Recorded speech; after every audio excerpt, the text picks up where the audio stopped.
స్వామివారి ఫోటో లేకపోయినా, విగ్రహం దొరకకపోయినా, తమలపాకులు దొరకకపోయినా మనసుంటే మార్గం ఉంటుందని మీరందరూ ఈరోజు నిరూపించారు. ముఖ్యంగా బయట దేశాల్లో ఉన్న వాళ్ళు మాకు ఇవేవి దొరకట్లేదు, మేము పూజ ఎలా చేసుకోవాలి అంటే ఉన్న దాంట్లో చేసుకోండి అని నేను వాళ్ళకు కొన్ని సలహాలు ఇచ్చాను. నేను ఇచ్చినట్టుగానే వాళ్ళందరూ కూడా ఫాలో అయ్యి స్వామివారి ఫోటోని ప్రింట్అవుట్ తీసుకొని మరీ పూజ చేసుకున్నారు. నిజంగా చాలా సంతోషంగా ఉంది. ఈరోజు మంగళవారం కదా, ఇంక పొద్దున్నే నాకు అందరు ఫోటోలు పంపించేస్తూ ఉంటారని నేను 5 అలారం పెట్టుకొని మరీ లేచి మొబైల్ పట్టుకున్నాను. అంతలోపే మీరు అందరూ కూడా ఫొటోస్ పంపించేసేసారు నాకు.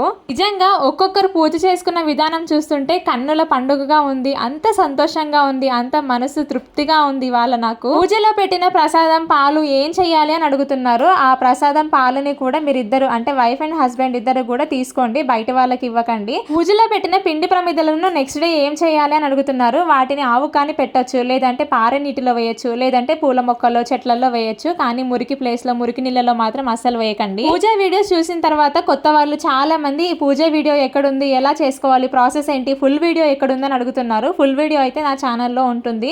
అలాగే ఎవరైనా ఇన్స్టాలో చూసే వాళ్ళైతే కనుక ఛానల్ లింక్ బయోలో ఉంటుంది, అక్కడ చూసి కనుక మీరు నా ఛానల్లోకి వచ్చి ఫుల్ వీడియో అయితే చూడొచ్చు. నేను ఇదొక్కటి మాత్రమే ఫాలో అవ్వండి అని చెప్పట్లేదు, పూజతో పాటు మన ప్రయత్నం కూడా ఉండాలి.